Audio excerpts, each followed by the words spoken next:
दे रहा होगा 305 रुपया एमआरपी लिखी हुई है और ये आजमगढ़ की मंडी से मुझे मिला है मात्र 8 रुपए का। कितना परसेंट कमीशन आप खा रहे हो? ये ऐसा क्यों है? इस पे भी चर्चा होती है। ये देखिए आईबी सेट है जिसके माध्यम से ग्लूकोज ब्लड वगैरह चढ़ता है शरीर में, इसे कहते हैं आईबी सेट। इस पे जो एमआरपी लिखी हुई है वो 198 और यहाँ आप देख सकते हैं 198 रुपए की ये आईबी सेट मुझे पड़ी है मात्र 12 रुपए की। फिक्स्टर वीगो सेट लगाने के बाद जो उस पर टेप लगाया जाता है यह मुझे पड़ी है 6 से 7 रुपए की और इस पे एमआरपी 71 रुपया 50 पैसा। यहां भी आप देख सकते हैं। मैं इसलिए आपके बीच आया हूं। इसी प्रकार से बहुत सारे हजारों 2-3 हजार दवाएं ऐसी हैं जो 100 रुपए की दवा है 3000 की बिकती है। बाइकिल धागा जब आपका ऑपरेशन होता है जिससे आपका सिला जाता है वह 150 रुपए का आता है, उसकी एमआरपी 1045 रुपया आप यहां देख सकते हैं। उसी प्रकार से लंग एक्सरसाइजर 150 रुपए का आता है जिसका प्रिंट रेट है 690 रुपया।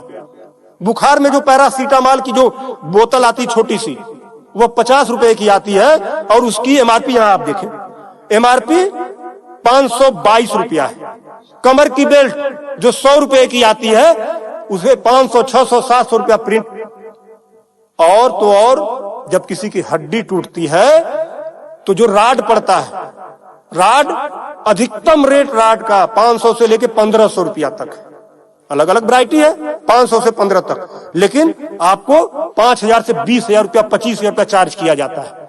आपके दिमाग में आ रहा होगा कि अरे भाई डॉक्टर लगा रहे हैं तो उसको देखिए। डॉक्टर जब आप अस्पताल में भर्ती होते हैं तो बेड चार्ज अलग, नर्सिंग चार्ज अलग, जांच की फीसें अलग, वो सब चीजें करने के बाद 1500 रुपए की चीज खरीद कर आप 20-20 हजार का बेच रहे हो। तब मैं आपके बीच कहने आया हूं कि साथियों उसी प्रकार से बहुत सारी दवाई हैं। 100 रुपए की दवा, एक दवा मैं देखा ला नहीं पाया उसको, 100 रुपए की दवा उसकी एमआरपी 2000 रुपया लिखी हुई थी। हजारों दवाइयां हैं आपके साथ, आपको लूटने का काम कर रहा है। मुद्दा ये नहीं है, मुद्दा ये नहीं है कि इस पे 305 का प्रिंट छपा हुआ है। मुद्दा ये है कि इसे छपने किसने दिया? जिसे हमने चुनकर भेजा क्या वो दलाली खा रहा है, कमीशन खा रहा है? 8 रुपए की चीज 305 रुपए का प्रिंट वो छपने क्यों दे रहा है? ये चोरी से थोड़ा ना बिक रही है, खुलेआम बिक रही है।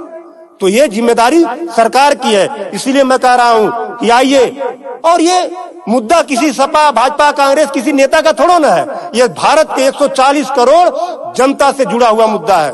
आपको आगे आना होगा और आगे आने के लिए आपको इस वीडियो को अधिक से अधिक शेयर करवाना होगा, अधिक से अधिक लोगों को बताना होगा। इसलिए नहीं कि मेरा ये प्रचार हो जाएगा, ऐसा कुछ नहीं है। इस मुहिम को जब ये वीडियो शेयर होंगे, सोशल मीडिया एक ऐसा प्लेटफॉर्म है जिससे सरकारें हिल जाती हैं।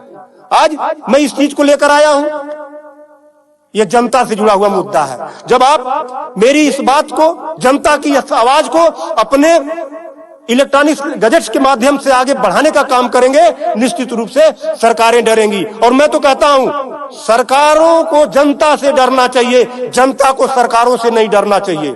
तब मैं आपके बीच कहने आया हूं कि आइए मेरी इस मुहिम को आगे बढ़ाएं। कि बात 305 रुपए की नहीं है, बात उस गरीब की है, उस रिक्शा चालक की है जो दिन भर में 450 से लेकर 500 तक की मजदूरी पाता है। अगर उसकी तबीयत खराब हुई, वो बेहोश हो गया, उसके घर वाले किसी उसको अस्पताल लेकर जाते हैं तो 305 रुपया वो अस्पताल केवल वीगो का चार्ज कर लेगा, फिक्स्टर का 71 रुपया चार्ज कर लेगा और आईबी सेट का चार्ज कर लेगा। ये सब मिला के 600-700 रुपया हो गया। यानी उसकी 1.5 दिन की दिहाड़ी में अभी तो ग्लूकोज लगा ही नहीं, दवा कोई उसने खाया ही नहीं, बेड का चार्ज हमने बताया नहीं, अस्पताल का चार्ज हमने बताया नहीं। 1.5 दिन की दिहाड़ी उसकी केवल इस 3 आइटम से चली गई। आगे की दवा कहां से आएगी? तब उसका बाप खेत बेचेगा, उसकी बीबी गहना बेचेगी। इस तरह का लूट खसोट। और मैं तो कहता हूं शर्म करो ऐसा करने वाले लोगों। 8 रुपए की चीज 305 की बेचते हो। आज आपके अस्पताल में अगर जो दाई है उसका वेतन 7,000 है, यानी प्रत्येक दिन 210 रुपया। अगर उसकी तबीयत खराब हुई, वो आप ही के अस्पताल में भर्ती होती है तो उसकी 3 दिन की दिहाड़ी केवल इन 3 चीजों की लग जाती है। कुछ तो शर्म करो, कुछ तो सोचो। स्वास्थ्य, शिक्षा, सेवा का क्षेत्र है, लेकिन आपने इसे लूट का अड्डा बना दिया है। सरकारों के मिली भगत से ऐसा हो रहा है। तो मेरा निवेदन है आप लोगों से कि इस वीडियो को अधिक से अधिक शेयर करें ताकि